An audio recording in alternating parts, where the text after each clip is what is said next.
Good day, everyone. So, are you ready to learn? I am Flora Melgia H. Marquap, and we will talk about intangible assets. Goodwill. So, let's first define intangible asset.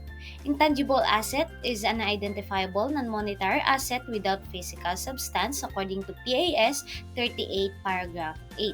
So, ang intangible asset daw ay na-identify. Hindi siya non-monetary asset, ibig sabihin hindi siya in monetary terms or cash at siya ay without physical substance. Ano bang ibig sabihin ng without physical substance? Ibig sabihin, hindi natin siya nakikita, hindi natin siya nahahawakan. So, ano ba yung mga bagay na hindi natin nahahawakan, hindi natin nakikita? Halimbawa, yung ating mga nararamdaman. Di ba yung emotions natin, hindi natin siya nakikita, hindi natin siya nararamdaman. So, intangible yon. So, ito naman, itong intangible asset na ito ay sa accounting term. At meron tayong mga asset na hindi natin na hawakan, hindi rin natin na kikita. So, pwede pala yun, no? So, sa paragraph 8, sinabi pa doon na ang intangible asset must be controlled by the entity as a result of past event and from which future economic benefits are expected to flow to the entity. So, nagkakaroon daw ng intangible asset kapag ito ay resulta ng mga past event at ito ay dapat kontrolado ng isang entity. At sa intangible asset na yon, magkakaroon tayo ng expected na future economic benefits na magpo-flow dun sa entity na meron ng intangible asset na yon. So, accordingly, there are three essential criteria in the definition of intangible asset. So, una, identifiability. Pangalawa, control. Pangatlo, future economic benefits. So, identifiability. Sabi natin na identify. Ibig sabihin ng identify, una na is-separate siya. It is separable. And pangalawa, it arises from contractual or other legal rights. So, paano natin masasabi na siya ay nai-separate sa isang legal entity? Ibig sabihin, siya ay nai-transfer, nai-ibenta, nalalicense ng kanya, narerentahan, iipamalit. So, yun yung ibig sabihin ng separable. And pangalawa, so, syempre, merong mga kontrata, may mga legal rights yan. Kaya tayo nagkakaroon ng intangible assets. So, pag may ganyan, siya ay identifiable. And pangalawa, controlled. It is the power to obtain future economic benefits from the asset. Ibig sabihin, nakokontrol ng isang entity yung asset na meron siya. So, dapat ang intangible asset ay controllable. Ano pang ibig sabihin ng control? So, yung entity ay mabe-benefit dun sa intangible asset na yun, siya lamang. So, at mape-prevent nila na yung ibang entity or ibang business ay ma-benefit dun sa asset na meron sila. So, meron silang control dun sa intangible asset na meron sila. And pangatlo, future economic benefits. Ito yung mga revenue na galing sa pagbebenta ng mga products, sa mga services. Ito yung mga cost savings at iba pang mga benefits na galing sa paggamit ng asset. So, let's talk about the recognition criteria. So, kailan natin mare-recognize or paano natin mare-recognize na mayroong isang intangible asset? So, una, it is probable that future economic benefits attributable to the asset will flow to the entity. Probable, ibig sabihin in accounting terms, 50% and above yung chance. So, probable na magkakaroon tayo ng benefits, future economic benefits na makukuha dun sa asset na yun or sa intangible asset na yun. At yun ay mag-flow sa entity. At pangalawa, the cost of the intangible asset can be measured reliably. So, hindi naman natin pwedeng ilagay sa ating asset ang intangible asset kung hindi naman natin masabi kung ano yung amount niya or hindi natin siya ma-measure ng maayos. So, kailangan it can be measured reliably. So, next, we have 5 mode of acquisition. So, una, separate acquisition. So, ito yung common na way or mode.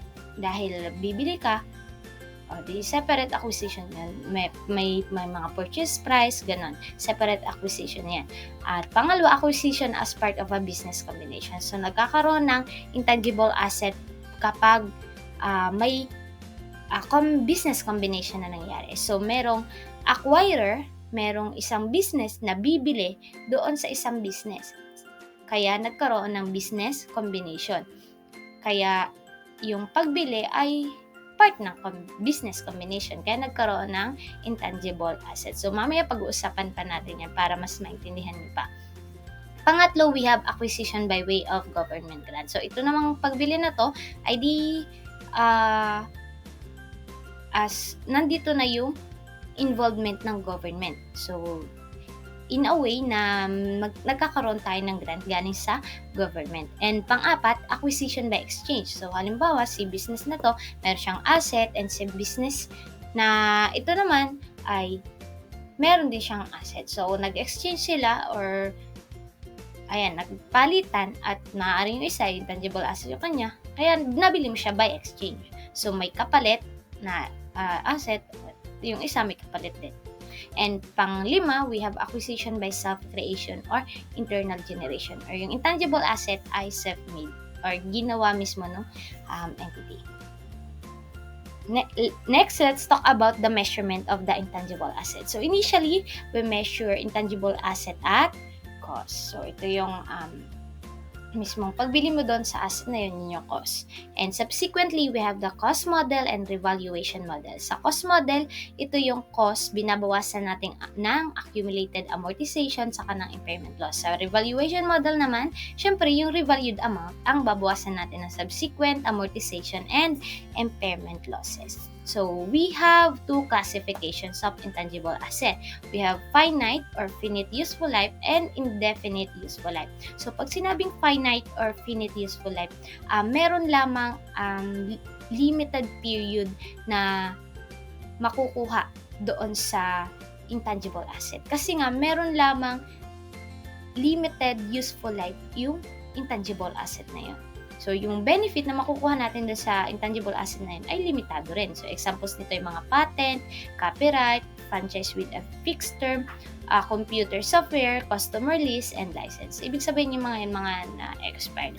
And pangalawa, yung indefinite useful life ay kabaliktaran lang. Yung useful life ng intangible asset na yun ay hindi pa na-determine. Ibig sabihin, hindi limitado yung period nung useful life ng intangible asset na yun. So, examples nun ay Goodwill, trademark, perpetual franchise. Next, let's have examples of intangible assets. We have identifiable and unidentifiable. Dun sa identifiable, ito yung mga sabi natin, nabebenta, natatransfer, nalalicense, narerentahan separately. Siyempre, separately. Examples ay mga patent, copyright, franchise, trademark, brand name, customer list, computer software, broadcasting license, airline right, and teaching right. And pangalawa, unidentifiable. Ibig sabihin, kabaliktaran lang nung nauna.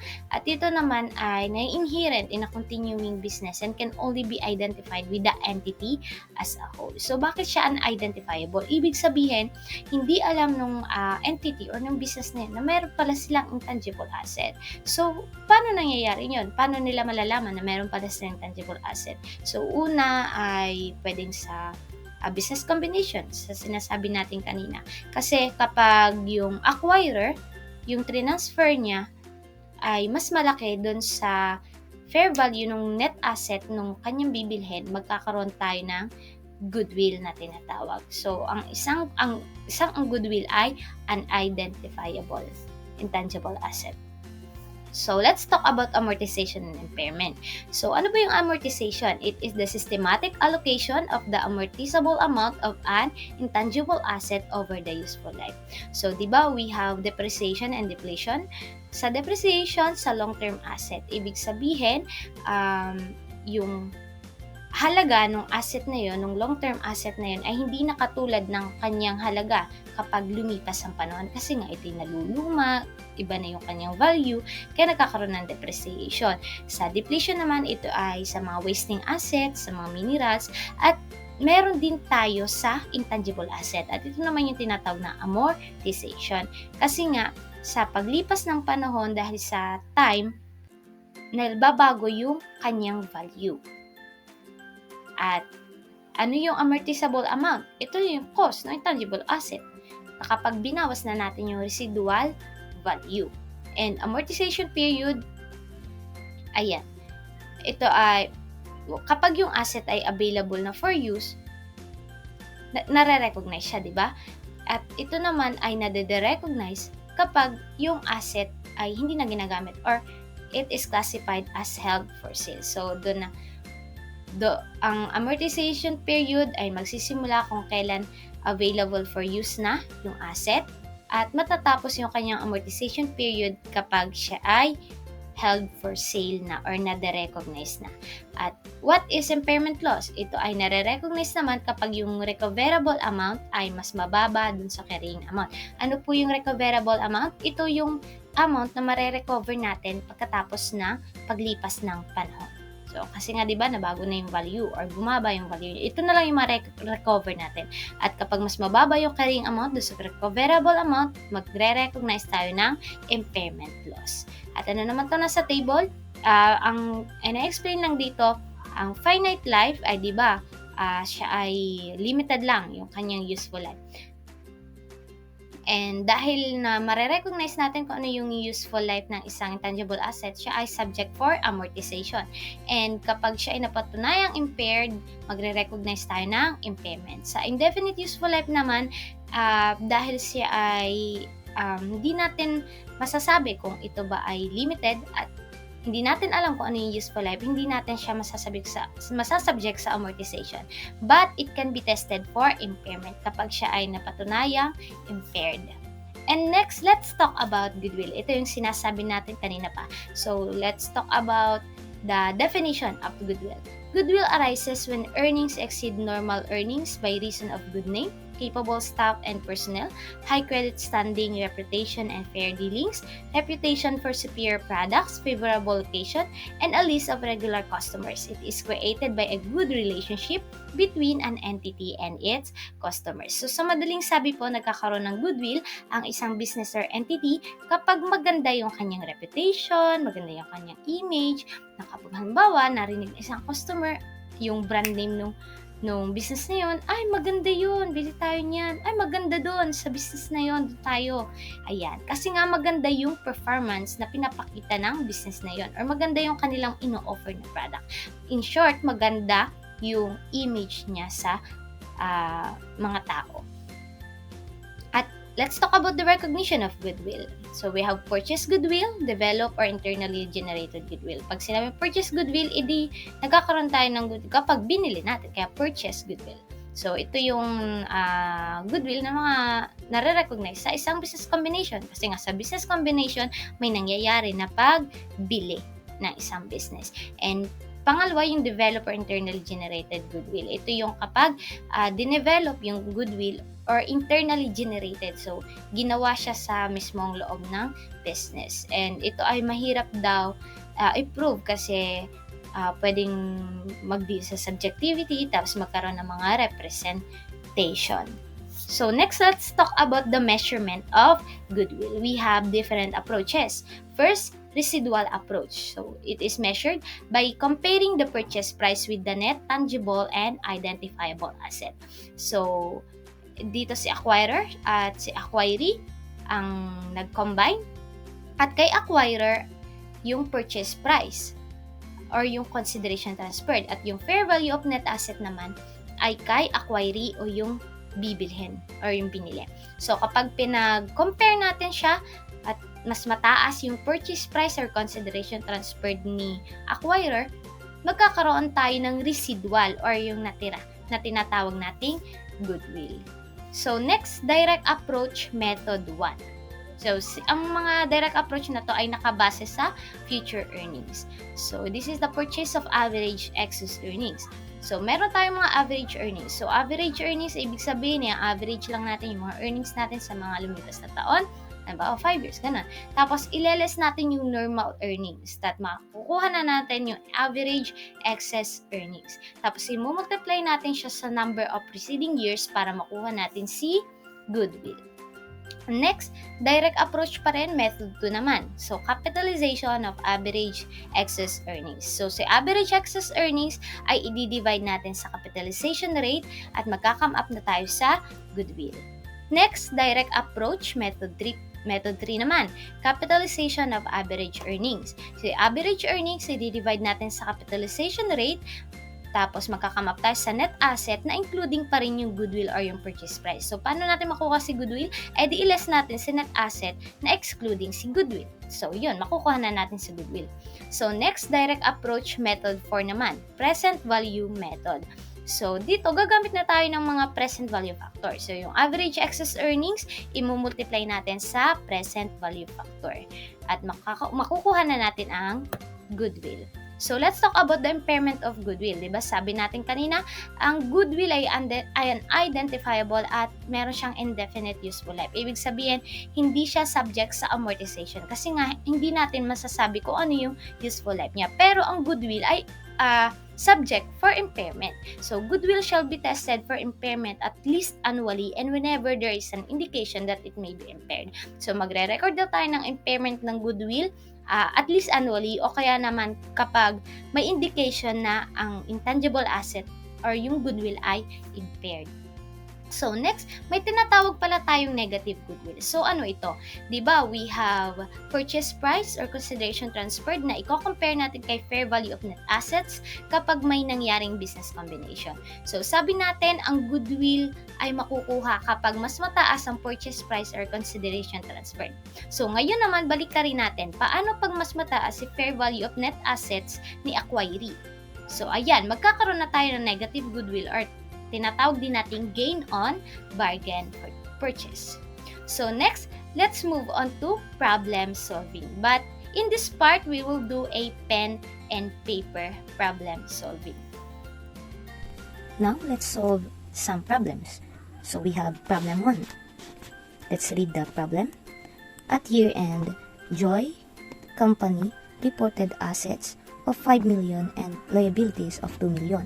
The carrying amount of the assets approximate fair value except for land with fair value of 300,000 greater than carrying amount. On same date, Hope Company paid 6 million pesos to acquire Joy Company. So in this problem, we have acquirer and the acquiree. Nagkaroon ng business combination at ang acquirer natin ay si Hope Company kasi siya yung nagbayad ng 6 million pesos of cash para mabili si Joy Company.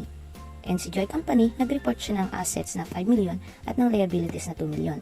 At may sinaad din dito na yung carrying amount ng ating asset ay naglabas siya ng fair value except for land na yung fair value niya ay 300,000 na mas malaki pa dun sa ating carrying amount. So, let's solve.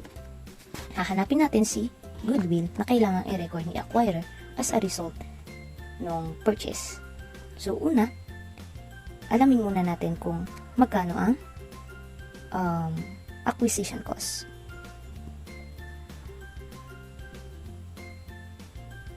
So, magkano ang ating acquisition cost? Binili ni Hope Company si Joy Company for 6 million.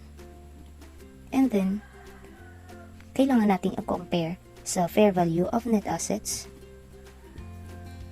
ni Joy Company, which is the acquiree. Siya yung binili. Pero, kailangan natin computein muna kung magkano yung fair value of net asset ni Joy Company. So, let's compute for the fair value of net asset. We have the assets of 5 million and liabilities of 2 million. We got the difference. 5 million minus 2 million equals 3 million. So, yan na ba yung ilalagay natin dito? So, hindi pa. Kasi meron siyang sinabi dito na yung fair value ng land ay 300,000 greater than carrying amount. So, ito ay nakarecord in carrying amount. At nagkaroon ng fair value yung land natin dahil siya nag-appreciate. At meron tayong excess na 300,000. So, kailangan natin siyang i-add.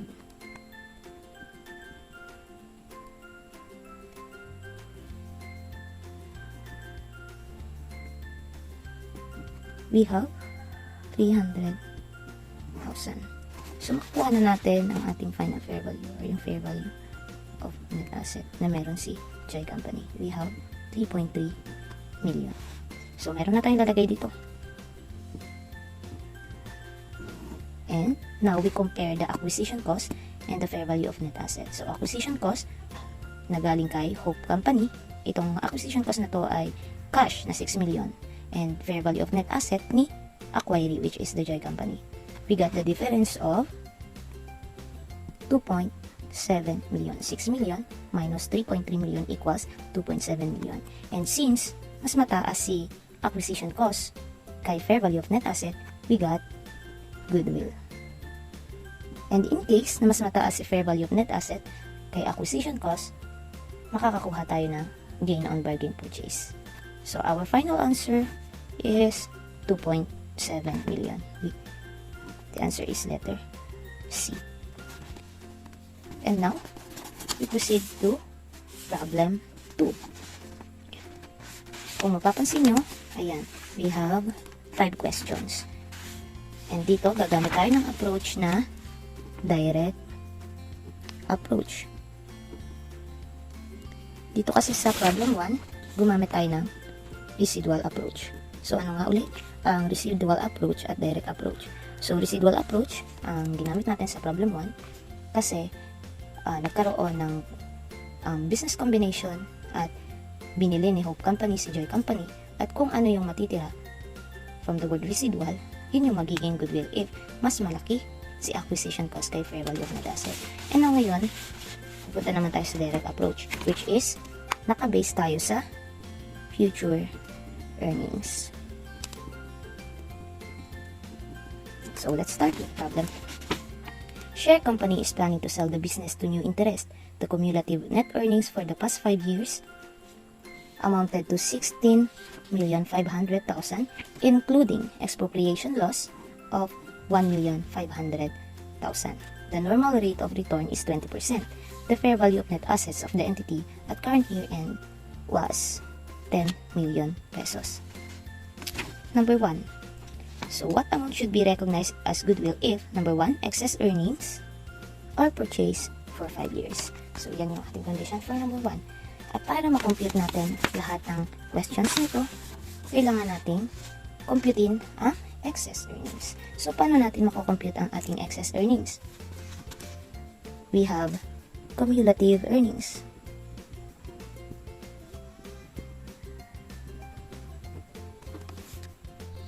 And then, we add back the expropriation loss of 1,500,000.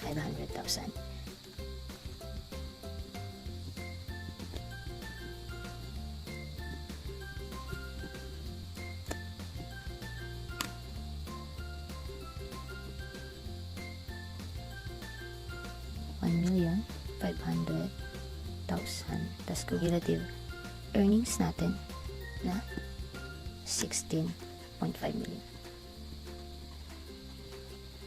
Ayan. Para syempre makuha natin kung ano yung adjusted cumulative earnings natin.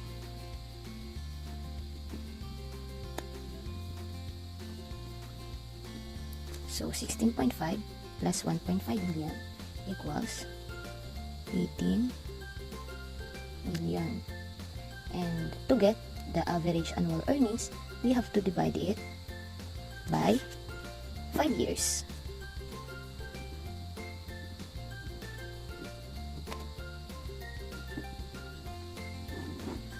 So, makukuha na natin ang average annual earnings.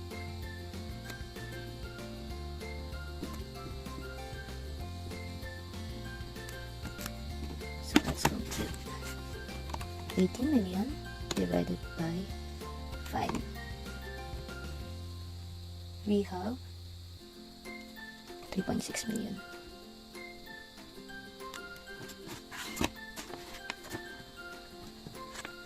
Kapag nakuha natin yung average annual earnings, ileles naman natin dito or i-compare natin dito yung ating normal earnings para malaman natin kung magkano yung excess.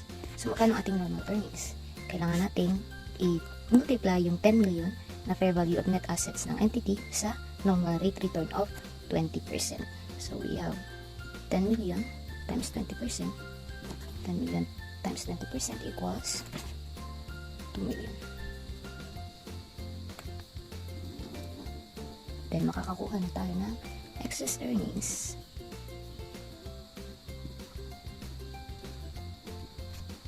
So, 2 million less, 3.6 million less 2 million equals 1.6 million. And after that, magagamit na natin tong excess earnings na 1.6 million para makuha ang ating goodwill. So, balik tayo sa question number 1. Excess earnings are purchased for 5 years. So, magkano ang ating excess earnings? So, iin lang. We have 1.6 million. Anong gagawin natin dito sa 5 years? Kailangan natin siyang i-multiply times 5 years.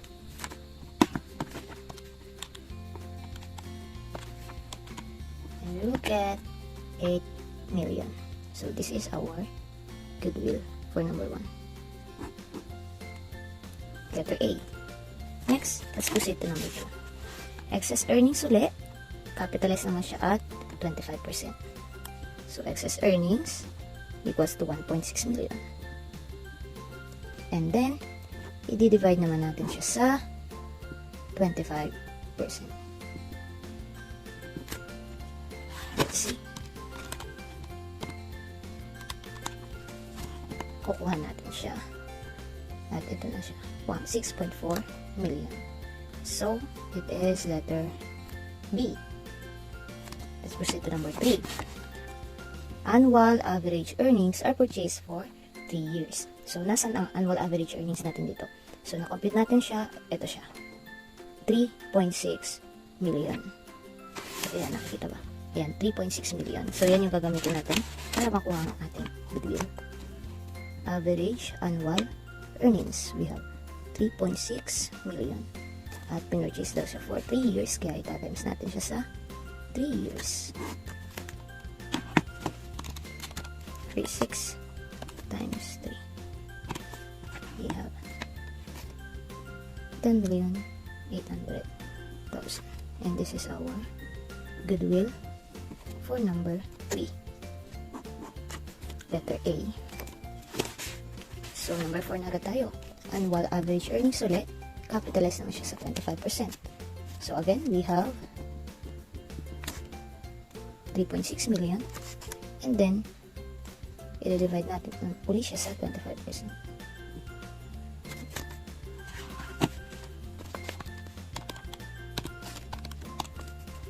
And we got 14.4 million as our net assets including goodwill. So, ito yung ating net assets including goodwill. Kasama pa dito yung goodwill.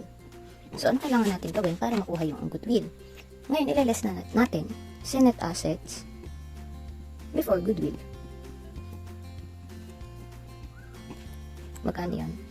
So, nandito siya. We have 10 million.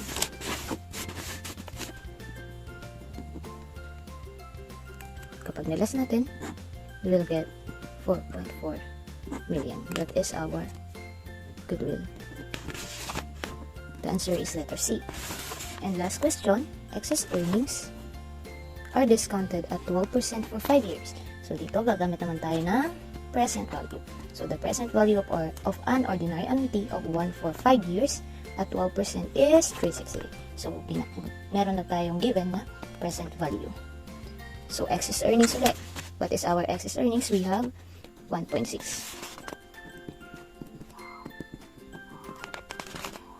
Multiply natin sa present value factor na 3.60.